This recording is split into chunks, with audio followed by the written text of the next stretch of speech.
नमस्कार, good morning दोस्तों। आज हम बात करेंगे भारत के दूसरे प्रधानमंत्री लाल बहादुर शास्त्री जी के बारे में, उनकी रहस्यमयी मौत के बारे में।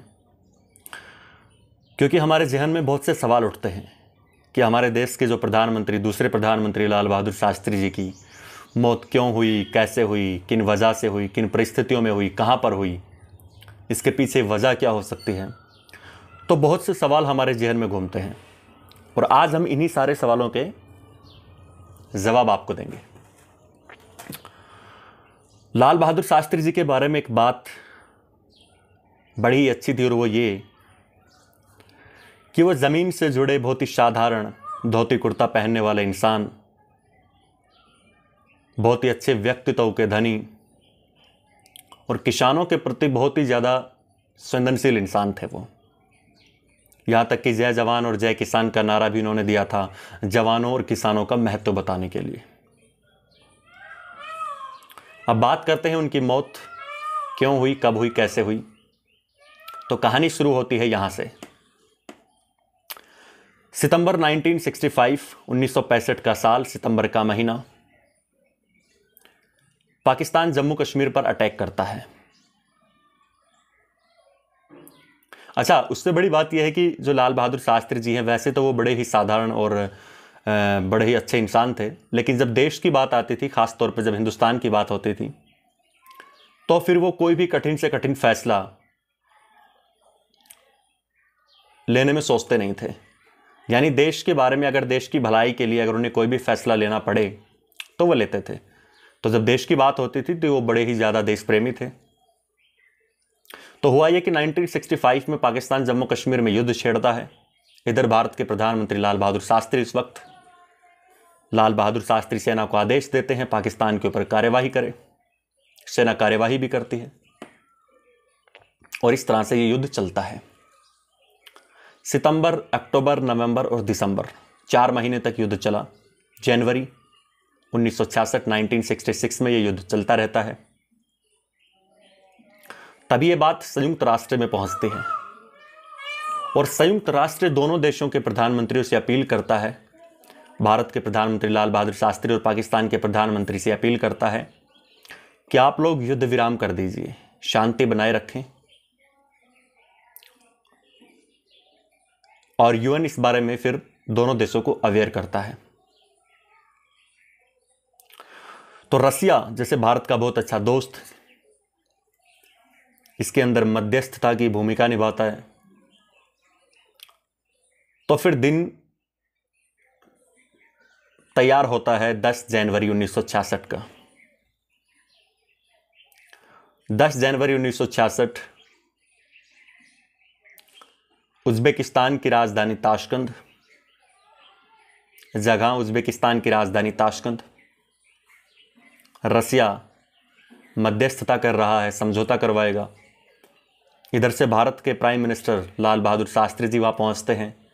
उधर से पाकिस्तान के उस वक्त के राष्ट्रपति अयूब खान वहाँ पर पहुँचते हैं और दोनों देशों के बीच में 10 जनवरी 1966 को एक समझौता होता है। और हालांकि उस वक्त जो भारतीय सेना थी वो पाकिस्तान में कूच कर गई थी, पाकिस्तान के लाहौर को अपना निशाना बना रखा था। और अगर मैं एक तरह से सिंपल वे में अगर कहूँ तो मैं ये कह सकता हूँ कि उस समय भारतीय जो सेना थी, इंडियन आर्मी, वो पाकिस्तानी सेना पर हावी हो रही थी। यानी हमारे जवान पाकिस्तान में घुस गए थे और लाहौर पर पहुँचने की तैयारी कर रहे थे। ठीक उसी वक्त ताशकंद में लाल बहादुर शास्त्री जी समझौता करवाते हैं। रसिया मध्यस्थता की भूमिका निभाता है और ये फैसला हो जाता है। 10 जनवरी 1966 की शाम 4 बजे हस्ताक्षर पर दोनों देश साइन करते हैं। उसके बाद कहीं ना कहीं लाल बहादुर शास्त्री को एक चिंता भी थी और वो चिंता ये थी कि इस फैसले की खबर जब हिंदुस्तान पहुंचेगी तो जनता क्या सोचेगी, जो विपक्ष पार्टियां हैं वो क्या कहेंगी। क्योंकि जाहिर सी बात है कि भारतीय सेना जीत रही थी, भारतीय सेना पाकिस्तानी सेना पर हावी थी और उस सिचुएशन में लाल बहादुर शास्त्री जी ताशकंद समझौता करते हैं, शांति समझौता करते हैं, बैकफुट पर आर्मी को वापस करने का फैसला लेते हैं। तो कहीं ना कहीं इस बात की एक ठेस या यूँ कहें एक बात की उन्हें चिंता थी कि हिंदुस्तान में पता नहीं इस बात का क्या असर होगा। खैर जो भी है, फैसला होता है, सिग्नेचर होते हैं, हस्ताक्षर होते हैं। इस खुशी में शाम को जो रूसी प्रधानमंत्री थे वो दावत रखते हैं और तभी जो लाल बहादुर शास्त्री थे वो अपने घर फ़ोन करते हैं हिंदुस्तान में। हस्ताक्षर करने के बाद, ताशकंद समझौता करने के बाद वो हिंदुस्तान में फ़ोन करते हैं और अपनी बेटी से बात करते हैं और वो अपनी बेटी को बताते हैं इस तरह से कि भाई वो ताशकंद में समझौता कर रहे हैं, आर्मी को बैकफुट पे ले रहे हैं, शांति समझौता कर रहे हैं, विश्व शांति के लिए या दोनों देशों की शांति के लिए ये ज़रूरी है। तो कहते हैं कि उनकी बेटी को गुस्सा आ गया था और उनकी बेटी ने ये कहा था कि जब हमारी आर्मी जीत रही है और जब हमारा देश इस युद्ध में जीत रहा है तो आपको पीछे हटने की ज़रूरत क्या है और आपको समझौता करने की ज़रूरत क्या है। तो लाल बहादुर शास्त्री जी कहते हैं ठीक है चलो अपनी मम्मी से मेरी बात करवाओ। तो उनकी बेटी मना कर देती है और अपनी मम्मी से बात नहीं करवाती है। तो शास्त्री जी कहते हैं चलो कोई बात नहीं, मैं बाद में करता हूँ बात, और फिर वो फ़ोन रख देते हैं। उसके बाद रूसी प्रधानमंत्री एक पार्टी का आयोजन करते हैं, दावत का आयोजन करते हैं खुशी में। दोनों देशों के प्रधानमंत्री रात को फिर मिलते हैं, पार्टी में एंजॉय करते हैं और फिर वक्त आता है सोने का। तो वहीं पर एक विला था और उस विला के अंदर दोनों देशों के प्रधानमंत्री और राष्ट्रपति के लिए ठहरने का इंतजाम किया गया था। तो वहीं पर एक कमरे में लाल बहादुर शास्त्री जी के ठहरने का भी इंतजाम किया गया था। तो उस कमरे की हालत कुछ यूँ थी कि जैसे उस कमरे में जैसे ही लाल बहादुर शास्त्री जी घुसते हैं तो वो देखते हैं कि ना तो उस कमरे में बैल है कोई, ना उस कमरे में लैंडलाइन जो फ़ोन था वो भी नहीं था। यानी कि अगर इमरजेंसी में रात को अगर किसी चीज़ की ज़रूरत पड़े तो प्राइम मिनिस्टर ना बैल बजा सकते हैं ना फ़ोन कर सकते हैं। तो ये थोड़ा सा अजीब था। खैर कोई बात नहीं। तो रात को फिर प्रधानमंत्री जी खाना खाते हैं और हाँ, इसके हमारे जो प्रधानमंत्री थे लाल बहादुर शास्त्री जी जब ये ताशकंद गए थे तो इनके साथ इनका अपना एक निजी रसोइया गया था, रामनाथ। यानी हमारे प्रधानमंत्री जी के लिए रामनाथ खाना बनाते थे। लेकिन उस दिन रसिया के अंदर भारत का जो एम्बेसडर था टीएन कोल, उनका एक रसोइया था जान मोहम्मद। तो उस दिन शास्त्री जी के लिए खाना जान मोहम्मद बनाता है। उसमें दाल पालक, शायद एक सब्जी और कुछ रोटियां होती हैं। शास्त्री जी वो खाते हैं और कहते हैं कि सोने से पहले शास्त्री जी को दूध पीने की आदत थी। एक गिलास दूध वो हमेशा पीते थे। तो वो एक गिलास दूध पीते हैं और फिर वो सो जाते हैं। वहीं पर उनके पास बेड के किनारे एक टेबल पर एक थर्मस रखा होता है जिसमें पानी होता है। तो कहते हैं कि शास्त्री जी जहाँ भी जाते थे वो उस थर्मस को हमेशा अपने साथ रखते थे। यानी वो किसी और चीज़ में पानी नहीं पीते थे, अपना थर्मस ज़्यादातर वो यूज़ करते थे। तो वो उनके पास साइड टेबल पर रखा हुआ था। लेट नाइट करीब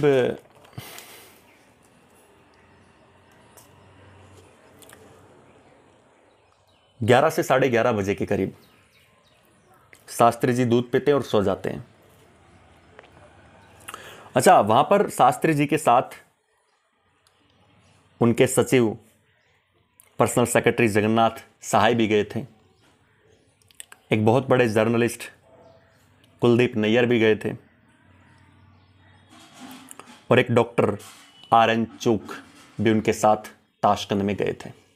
और इन सभी के कमरे अगल बगल में ही थे। यानी शास्त्री जी के जिस कमरे में शास्त्री जी सो रहे थे उसके अगल बगल में इनके कमरे भी थे। तो जो जर्नलिस्ट गए थे कुलदीप नैयर, ये एज ए प्रेस सचिव के तौर पर वहाँ पर शास्त्री जी के साथ गए थे।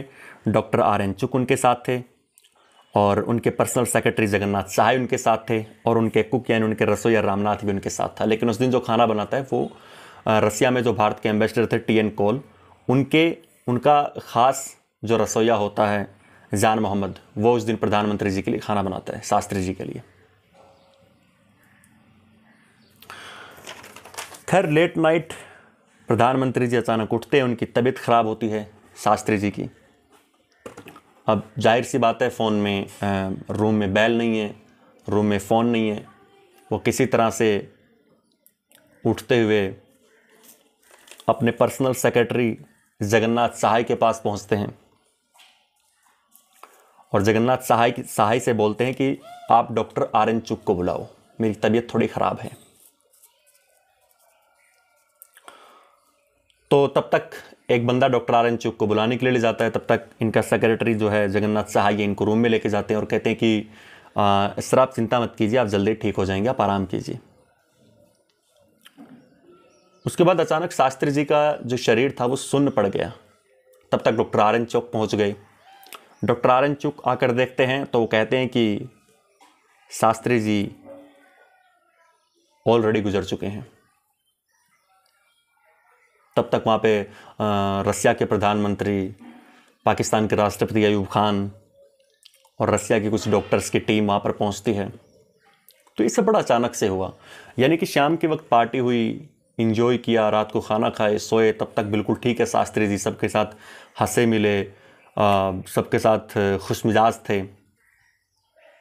और अचानक रात को उनकी तबीयत ख़राब होती है और फिर उनकी डेथ हो जाती है। फिर डॉक्टर्स की टीम आती है। Doctor RN. चुग जो कि उनके साथ गए थे वो भी वहीं पर मौजूद थे और वो चेक करते हैं और वो बताते हैं कि ये तो ऑलरेडी गुजर चुके हैं। और वो कहते हैं कि इन्हें हार्ट अटैक आया है। इन्हें डॉक्टर आर.एन. चुग बोलते हैं कि इन्हें हार्ट अटैक आया है। और वहाँ पर जितने भी डॉक्टर्स की टीम थी रसिया की, वो भी यही बोलते हैं कि इन्हें हार्ट अटैक आया है। अच्छा, बीच में ये कि अगले दिन सुबह यानी कि 10 जनवरी 1966 को ये समझौता हुआ था और 11 जनवरी को शास्त्री जी को काबुल पहुंचना था और काबुल में कुछ अफगानी नेताओं के साथ उनकी मीटिंग थी। खैर, डॉक्टर्स आते हैं, बताते हैं हार्ट अटैक आया है। तो अचानक से सब कुछ हुआ। फिर ये खबर भारत पहुंचती है। ऑल इंडिया रेडियो के माध्यम से भारत के कोने कोने में भारत की जनता को ये बताया जाता है कि उनके प्रधानमंत्री शास्त्री जी अब नहीं रहे। तो हालांकि जनता से जुड़े, ज़मीन से जुड़े, धोती कुर्ता पहनने वाले साधारण से प्रधानमंत्री, जनता के दिलों पर राज करने वाले प्रधानमंत्री, और अचानक उनकी मौत, तो लोगों में जिज्ञासा बढ़ गई ये जानने की कि आखिर उनकी मौत कैसे हुई। लेकिन सबसे बड़ी बात जो यहाँ पे निकल के आती है वो ये कि इस दौरान रसिया के अंदर उनका पोस्टमार्टम नहीं होता है, उनका पोस्टमार्टम ही नहीं करवाया जाता है। तब तक वहां पर रसिया की खुफिया एजेंसी केजीबी पहुंचती है। केजीबी सारे मामले को देखती है। ये उसी रात की बात है जिस रात को यह हादसा हुआ था। केजीबी पहुंचती है। केजीबी उस रसोइये से बात करती है, जान मोहम्मद से, जिसने शास्त्री जी के लिए खाना बनाया था। वहाँ पर और 2-4 रसोइये होते हैं, उनको साइड में ले जाके यानी तकरीबन 30 किलोमीटर दूर ले जाके वहाँ से केजीबी पूछताछ करती है। और फिर केजीबी ये बताती है कि हमें संदेह है, हमें डाउट है कि आपके प्रधानमंत्री को पॉइजन दिया गया है, आपके प्रधानमंत्री को पॉइजन दिया गया है। अच्छा, उसी रात जो जर्नलिस्ट थे भारत से जो साथ गए थे, कुलदीप नैयर, उन्होंने अपनी किताब लिखी और वो बताते हैं कि उस रात जब मैं अपने कमरे में सोया हुआ था तो मुझे एक सपना आता है और सपने में मुझे ये दिखता है कि हमारे प्रधानमंत्री जी शास्त्री जी अब नहीं रहे। और उसके कुछ थोड़ी देर बाद अचानक से उनका रूम पर खटखट की आवाज़ होती है और जो खड़े होकर रूम खोलते हैं तो एक रसियन औरत उनके सामने होती है और वो बताती है कि आपके प्रधानमंत्री जी नहीं रहे। और जब वो स्पॉट पर पहुंचते हैं तो वहाँ पर रसिया के प्रधानमंत्री उनको बताते हैं कि शास्त्री जी गुजर चुके हैं। तो ये बात बड़ी अजीब सी थी। उसके बाद केजीबी शक पैदा करती है कि आपके प्रधानमंत्री को जहर दिया गया है। खैर कोई बात नहीं, हिंदुस्तान में खबर पहुंचती है, हिंदुस्तान के कोने कोने में खबर पहुंचती है। हिंदुस्तान के लोगों में जिज्ञासा कि हमारे प्रधानमंत्री जी इतने अच्छे प्रधानमंत्री जी आखिर उनकी मौत कैसे हुई। फिर उनकी डेड बॉडी को हिंदुस्तान लाया जाता है और हिंदुस्तान जब उनकी डेड बॉडी लेके आते हैं तो जो शास्त्री जी की पत्नी थी ललिता शास्त्री और उनके बच्चे सुनील शास्त्री और अनिल शास्त्री, ये जब उस बॉडी को देखते हैं तो इनकी जो पत्नी है वो ये आवाज़ उठाती है कि असल में इनकी नेचुरल डेथ नहीं है, इनको जहर दिया गया है। और उसके पीछे वजह वो ये बताती है कि इनके जो शरीर का जो ऊपरी हिस्सा था, यानी शरीर के अगर हम ऊपरी हिस्से की बात करें तो ये नीला पड़ा हुआ था और नीचे का हिस्सा बिल्कुल ठीक था। और उसमें भी सबसे बड़ी अजीब बात ये थी कि शास्त्री जी के माथे पर एक सफ़ेद निशान था और वो शरीर में मतलब जगह जगह पर वो सफ़ेद निशान थे, अचानक से हुए थे। और उनके पेट के ऊपर 2 कट मार्क्स थे। अब वो ये पता नहीं, क्योंकि पहले तो ये कट मार्क्स थे नहीं, तो इस जगह पर भी संदेह जताया उनकी पत्नी ललिता शास्त्री ने। खैर, जब ये सब हो गया तो उस वक्त गुलजारी लाल नंदा को कार्यवाहक प्रधानमंत्री बनाया जाता है भारत सरकार का, भारत देश का। और उसके कुछ दिनों बाद फिर इंदिरा गांधी प्राइम मिनिस्टर बनती हैं।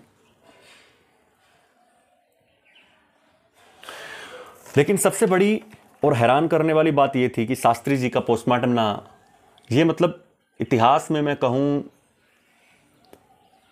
थोड़ा अचंभा करने वाली बात थी कि किसी देश के प्रधानमंत्री की अचानक मौत हो जाती है, ना रसिया की गवर्नमेंट उनका पोस्टमार्टम करवाती है। जब वो भारत उनकी डेड बॉडी आती है तो ना भारत की या भारत सरकार उनका पोस्टमार्टम करवाती है। थोड़ा सा अजीब था।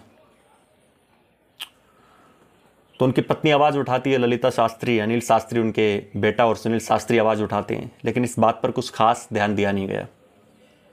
तो लोगों में तरह तरह की बात फैलने लगी, तरह तरह की अफवाहें उड़ने लगी। कुछ लोगों का ये मानना था कि इंदिरा गांधी नहीं चाहती थी कि शास्त्री जी का पोस्टमार्टम हो, और उसके पीछे वजह ये बताई कि कांग्रेस के अंदर जो शास्त्री जी थे उनकी बहुत अच्छी इमेज थी। अगर शास्त्री जी कांग्रेस में रहते तो इंदिरा गांधी को जगह नहीं मिल पाती, जिस ओहदे पर वो पहुँचना चाहती थी उस ओहदे पर वो पहुँच नहीं पाती। लेकिन उसके पीछे एक दूसरा तर्क ये भी दिया गया कि जो शास्त्री जी थे वो पंडित जवाहरलाल नेहरू के बहुत ही खास, बहुत ही प्रिय थे। चूंकि वो जवाहरलाल नेहरू के प्रिय थे तो जाहिर सी बात है कि इंदिरा गांधी भी उसी माहौल में थी, तो इंदिरा गांधी ऐसा फिर कैसे सोच सकती हैं, वो भी अपने पिता के नक्शे कदम पर थी। तो खैर, इस बात को भी जाया किया गया। उसके बाद डाउट उठता है CIA पर। जो CIA है ये अमेरिका की खुफिया एजेंसी है, और सवाल उठता है कि शायद CIA ने ये काम करवाया है। अच्छा, ये उठता क्यों है? क्योंकि CIA के एक डायरेक्टर थे रॉबर्ट क्रॉडली। तो रॉबर्ट क्रॉडली ने एक बार एक जर्नलिस्ट को एक इंटरव्यू दिया था, और उस इंटरव्यू में उन्होंने बात बोली थी कि उनके मरने के बाद ये इंटरव्यू पब्लिक में पहुंचना चाहिए। और उन्होंने बाकायदा ये बताया था कि भारत के जो प्रधानमंत्री लाल बहादुर शास्त्री की जो मौत हुई है वो CIA ने करवाई थी। और CIA ने क्यों करवाई थी, इसके पीछे वजह ये थी कि जब भारत के प्रधानमंत्री लाल बहादुर शास्त्री थे तो उस वक्त भारत परमाणु बनाने की तैयारी कर रहा था। होमी जहांगीर बाबा भारत के परमाणु वैज्ञानिक उस वक्त परमाणु बना रहे थे प्रधानमंत्री लाल बहादुर शास्त्री की अध्यक्षता में। तो अमेरिका नहीं चाहता था कि कोई भी देश परमाणु बनाए, तो अमेरिका की टेढ़ी नज़र थी भारत पर और भारत के प्रधानमंत्री पर। हालांकि होमी जहांगीर बाबा की भी डेथ होती है एक प्लेन क्रैश में। उसमें भी ये बात निकल के आती है कि CIA ने काम करवाया, लेकिन फिर ये भी आता है कि वो पायलट की गलती थी, वो प्लेन क्रैश गलती से हो गया था। लेकिन इस इंटरव्यू में जो CIA के डायरेक्टर थे रॉबर्ट क्रॉडली, वो ये बताते हैं एक जर्नलिस्ट को कि लाल बहादुर शास्त्री की मौत जो मौत हुई थी वो उसमें CIA का हाथ था। अच्छा, जिसने खाना बनाया था जान मोहम्मद, असल में बाद में उसको राष्ट्रपति भवन में, भारत सरकार के अधीन राष्ट्रपति भवन में नौकरी भी मिलती है बाकायदा। यहाँ पर भी सवाल उठते हैं क्योंकि सबसे पहला सस्पेक्ट भी वही था, सबसे पहला जो शक हुआ था KGB को वो भी उसी पर हुआ था, जान मोहम्मद पर। लेकिन उसके बावजूद उसको राष्ट्रपति भवन में नौकरी मिलती है। कुछ समय बाद डॉक्टर RN चूक, जिसने बताया था, जो शास्त्री जी के साथ ताशकंद गए थे, जिन्होंने बताया था सबसे पहले कि शास्त्री जी की जो मौत है वो हार्ट अटैक से हुई है। तो कुछ समय बाद वो अपनी बीवी और अपनी फैमिली के साथ एक कार से जा रहे होते हैं और उनकी सड़क दुर्घटना में मौत हो जाती है। एक ट्रक उनकी कार को टक्कर मार देता है और फिर उनकी डेथ हो जाती है। तो सारा थोड़ा सा अटपटा था, मतलब शास्त्री जी की अचानक से मौत, बिल्कुल ठीक ठाक, फिर उनके उस दिन खाना भी उनके पर्सनल रसोइये ने यानी कि रामनाथ ने नहीं बनाया, जान मोहम्मद ने बनाया। उसके बाद जान मोहम्मद को नौकरी मिलती है।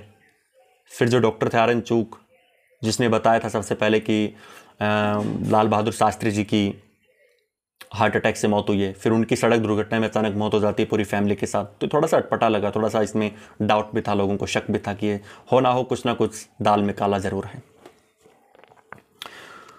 उसके बाद शास्त्री जी के परिवार ने एक बात और बताई कि शास्त्री जी के मरने के बाद उनका सारा सामान उनके पास पहुंचता ज़रूर है, सारा सामान पहुंच जाता है, लेकिन जो थर्मस जो शास्त्री जी अपने साथ रखते थे, जो ताशकंद में जिस रूम में वो ठहरे थे और टेबल पर रखा हुआ था, वो थर्मस कभी उन तक नहीं पहुंचा। अब ऐसा क्यों हुआ, कैसे हुआ, इसके पीछे कभी इस बारे में कभी पता चल पाया नहीं। आखिर उस थर्मस में ऐसा क्या था, क्या जहर खाने में दिया गया था या पॉइजन जो था वो पानी के थ्रू दिया गया था, तो इस बारे में कभी क्लियर हो नहीं पाया। और 52 साल बाद भी इस बात का जवाब आज तक मिला नहीं किसी को। लेकिन इसमें एक बात यह कि अगर भारत सरकार चाहती तो बाद में भी इसके बारे में इन्वेस्टिगेशन करवा सकती थी या रसिया को बोल के इन्वेस्टिगेशन करवा सकती थी। तो सवाल ये उठता है कि रसिया पर भी दबाव था किसी का कि वो शास्त्री जी का पोस्टमार्टम ना करे उस रात। तो आखिर इसके पीछे वजह क्या थी, खैर ये कभी क्लियर हो नहीं पाई। और ये कहानी ख़त्म होती है यहीं पर। शास्त्री जी की मौत हो जाती है। आज 52 साल हो गए, आज तक पता नहीं चल पाया कि शास्त्री जी की मौत कैसे हुई। आज भी एक रहस्यमयी मौत है। और अगर हम आरटीआई लगाते हैं, इस बारे में इस दस्तावेज़ मांगते हैं कि उस दौरान जो भारत सरकार ने रसिया के साथ जो पत्रों का आदान प्रदान किया था, अगर वो मांगते हैं तो फिर उसमें भी वो एक मतलब एक सीक्रेट फंडामेंटल के तहत भारत सरकार उस आरटीआई में जवाब देती है कि ये पॉसिबल नहीं है कि हम आपको ये सब बताएं। तो खैर जो भी है, बट आज तक इस बात का खुलासा हो नहीं पाया कि शास्त्री जी की मौत कैसे हुई थी। उम्मीद करता हूँ आपको ये कहानी अच्छी लगी होगी, और अगर अच्छी लगी हो तो लाइक, चैनल को सब्सक्राइब और कमेंट बॉक्स में कमेंट करके ज़रूर बताइए। और